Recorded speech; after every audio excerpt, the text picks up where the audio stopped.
All right, Mike, got a little bit of progress. First of all, we got the soils maps. Here's where your house is right here. Blue, dark blue is the best. Light blue's better or good. Green's a little worse. Yellow's a little worse. Red's a little worse. This is your, so here's your house up here. This is that one farm field up by the road there, by far and away your best soils. So that's where I would dedicate a late season brassica plot, or lined in millet or something like that for a screen from the road. And then if we get a good cold snap, we get some of the biggest bucks up there on their feet into that part of the field. A lot of these ridges and stuff we're dealing with, like where you drive in down here, it's this red. It's very, very marginal. So probably pull a soil test and just see what soil amendments might be able to be done to get the cereal grains to grow a little better. We might try some trefoils too, like a bird's foot trefoil in that area, and I'll write that down somewhere because that stuff grows in some pretty crappy conditions, but it's like a poor man's alfalfa on really poor soils. So then we'll switch over to the map that I worked on so far, and I'm going to zoom out really far here. So basically, I think a good way to tackle this property, since it is so big, it is 1,700 acres, is to be able to approach it from the outside as much as we can, and whichever direction we're coming from, we can try to set up spots that are conducive to the opposite wind. All right. So if we go to the east or the west side of your property here, we can approach the west side of your property with an east wind. And what we're going to try and do, especially over here where we got this, I think I wrote down, I can't remember how big a field this was, but I measured it out. Let's see what it says. So it's 7.7 hectacres. That's probably, I don't know what that is, 12, 13 acres. You wouldn't even have to do the whole thing, but that's a pretty good size brassica plot up there that we know the deer will come to later. But the way I'm looking at this is I can take this whole area here, and if I measure it out, if I kind of measure how big this general area is right here, I'm looking at, on here, 147 hectacres. It's probably 200 acres, okay? What I want to try to do with this area then is for an east wind, especially during the rut, or an east wind for access to hunt this food here, is we want to bed a lot of deer, as many deer as we can that are using this general area. We want to bed those doe groups in a specific area for an east wind.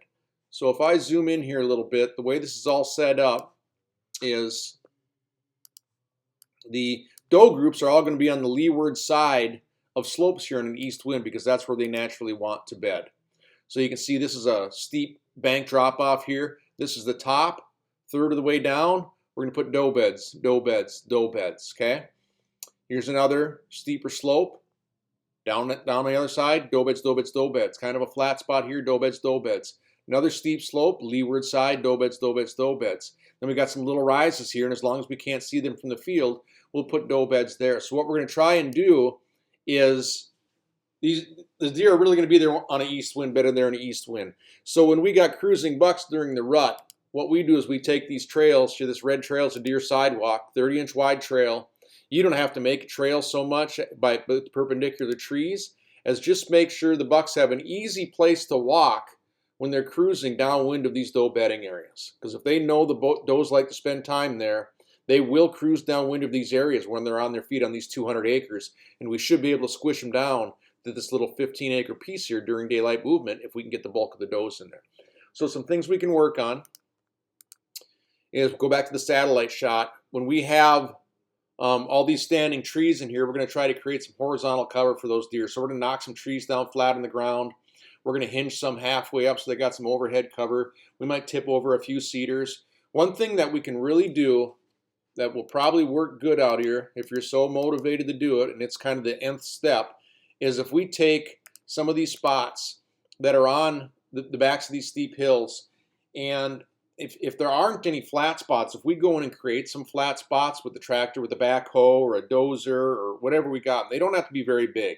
You know, they can be 3-foot by 3-foot spots. But if we create a flat spot there, the deer are going to want to use it. Another thing we could do to really put that spot on steroids if we wanted to is we could actually truck in a little bit of black dirt, put 3 or 4 inches of black dirt on the upwind side of that spot. The grasses will naturally grow there thicker than anywhere else, and it's going to become that much more attractive to the deer. So again, take this spot here, call it a 200-acre spot, bring these deer down to a 20-acre area for preferred bedding with an east wind. With a west wind, if we don't manipulate anything, they'll be all over the place in here. The does are probably still going to be close to the food because they want to be, as long as the social pressure is too much and the bucks will be farther away. But they won't be as predictable to these bucks. And these bucks will learn that if we can pull these does into this 20-acre spot, and they will learn that with an east wind, when they come to check them, they know they're going to be there with an east wind, and they know there's a nice route for them to cruise. Then what we can do is we can set up, the way I set it up here is if you get one of them Rambo electric bikes or something, you can cruise down this top. I don't know if you can go down this slope here or not. We might have to modify that somehow, switch back to get in here. But if we come in from the bottom here then, in the mornings, when these does should all be up in the food, we can come in the morning, we'll create a blockade of trees, fence, or dozer brush here, and a blockade here, so that when these bucks cruise this network of trails, and I've seen this work everywhere we do it, if we can pull the does in, we can put the bucks on that network of trails. It will, as long as we don't pressure it and they know we're in here. We can set up a redneck blind here because the wind's going to suck down here no matter which direction it is. It's going to swirl all over the place in the bottom. But if we got one of your redneck blinds down there, we can set it up in the end of the blockade, and those bucks that are checking this bedding area, they will walk both of these trails. So we're going to see them, and those bucks will check them. So I think a good approach would be, we take a spot like this, we know the access is good with an east wind, we know where to put the deer with an east wind, we know how to manipulate some of this bedding so the does will want to be there, we know they have this favored food source they want to be close to, and we know we can get the bucks to cruise this area. Probably put a water source in here too. Some kind of water hole there for the thirsty bucks to cruise during the rut when they're thirsty. Then we have that for during the rut. We also have this top spot up here of late season food that we can hunt. The deer will probably be in there all year, but it'll be really good late season. And all of these spots we're going to try and work as much as we can. If we can find a steep bank that those deer don't want to navigate up and down, and find them a good way, they know the deer are there, they know the does are there, to get them around that steep bank. I don't know how steep this one is, but the steeper bank we have to work with, the steeper cut we have to work with on any of these draws, the easier it is to manipulate those bucks when we give them an easy trail. So that's in a nutshell. We can take this 1,700-acre property and we can break it down into maybe 1, 2, 3, 4, 5, 6 different sections for those different winds if it works.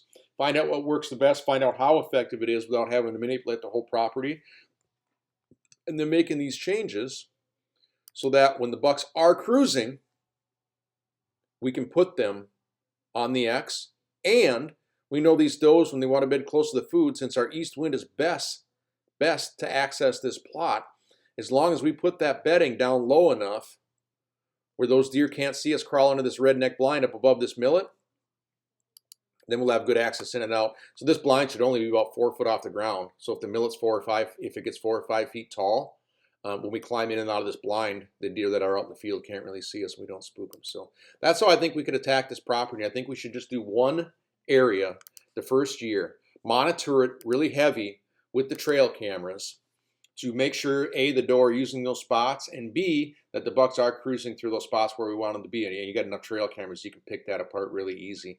This would probably be a great spot to start because we know we can put the does up here with the food.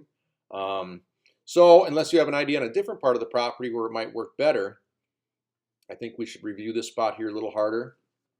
And I got the other spots, the same concept down here on the south end of the property. Here's one of your current access roads where you come in. This one's set up for a northwest wind. You can see by the arrow here. All these deer are going to be up towards close to the top. We approach this blind from the western slope here so they can't see us when they're all bedded down below here with a northwest wind. And we put that bedding in specific spots so this is an easy trail for these bucks to walk to get downwind of those does to hunt. Redneck blind on wheels here. We can move it over here if it works better. We could also move it up top for late season if we want or early season. So same principle down here on the southwest side. You can click on these icons. It'll have instructions on a lot of them, not all of them, to see what this is like. But I think this would be a good start. So let's take some time. You can digest this segment here a little bit. We're not even close to done, but digest this and maybe get some hands-on experience out in those spots if you can. And with the snow, it might be a little difficult. I don't know, but see if the does are actually bedding on an east wind in some of these spots that we already have outlined. When they catch that southern, they're going to be on a southern exposure now, but maybe not so much during the rut. So check this out. and digest it. Take a little walk in the woods if you want. When you're ready to talk some more, write down a specific list of questions so it's productive, and we'll spend another 15 or 20 minutes on the phone and keep moving this thing forward.